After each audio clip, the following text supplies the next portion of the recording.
A vida de Jó. Jó era um homem que vivia na terra de Uz, conhecido em todo o Oriente pela sua retidão, integridade e profundo temor a Deus. A sua vida era o retrato da bênção divina. Possuía 7.000 ovelhas, 3.000 camelos, 500 juntas de bois, 500 jumentas e uma criadagem numerosíssima. A sua família era o seu maior tesouro, composta por 7 filhos e 3 filhas, por quem Jó intercedia constantemente, oferecendo sacrifícios ao amanhecer caso algum deles tivesse pecado em seus corações durante as suas festas e banquetes. A narrativa ganha uma dimensão espiritual profunda quando as cortinas do céu se abrem. Numa assembleia celestial, onde os filhos de Deus se apresentavam perante o Senhor, Satanás também apareceu. Questionado sobre a integridade de Jó, o adversário argumentou que a fidelidade do patriarca era meramente transacional. Segundo Satanás, Jó só servia a Deus por causa da cerca de proteção e da prosperidade que o rodeava. O desafio foi lançado. Se Deus retirasse as suas mãos e permitisse que tudo fosse tocado, Jó amaldiçoaria o Criador na sua face. Deus, confiando na fidelidade de seu servo, permitiu o teste, estipulando apenas que a vida de Jó não fosse tocada. O desastre abateu-se sobre Jó com uma rapidez aterradora. Num único dia, mensageiros chegaram em sucessão, trazendo notícias de destruição total. Primeiro, os sabeus levaram os bois e as jumentas, matando os servos.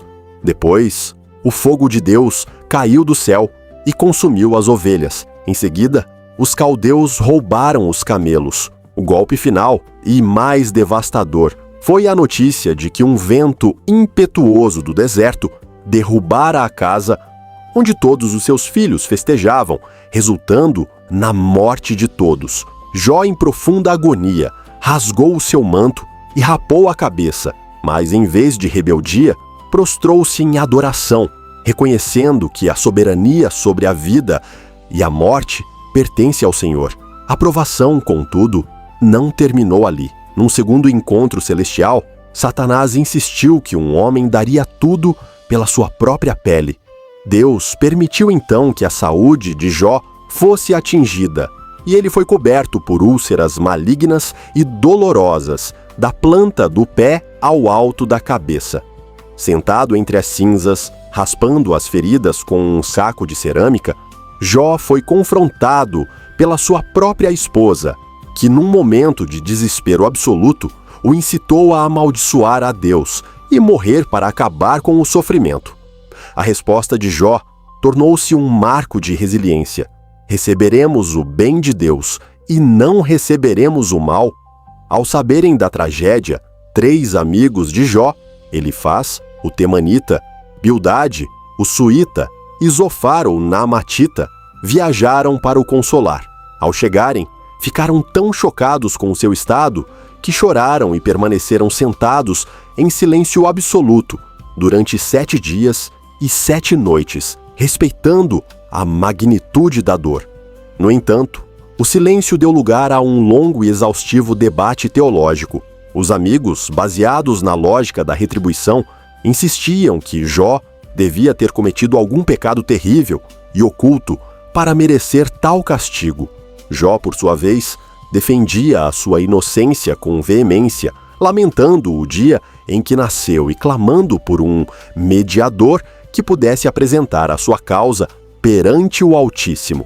Após capítulos de angústia e silêncio divino, o próprio Deus respondeu a Jó a partir de um redemoinho. Em vez de dar explicações sobre o sofrimento, o Senhor conduziu Jó por um passeio majestoso pela criação.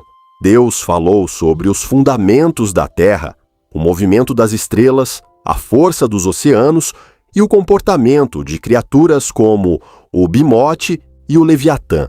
Através dessa revelação, Jó compreendeu que se ele não conseguia entender os mistérios do mundo físico, muito menos poderia compreender a justiça e os planos complexos de Deus. Jó arrependeu-se da sua presunção e declarou que agora Os seus olhos viam a Deus de uma forma que o simples ouvir nunca permitira. O desfecho da história traz a restauração. Deus repreendeu os 3 amigos por não terem falado o que era reto e ordenou que Jó orasse por eles, transformando o sofredor em intercessor. Assim que Jó orou pelos seus amigos, o Senhor mudou a sua sorte. A sua saúde foi restaurada e a sua riqueza foi devolvida em dobro. Ele teve novamente 7 filhos e 3 filhas, sendo as suas filhas as mulheres mais belas daquela terra.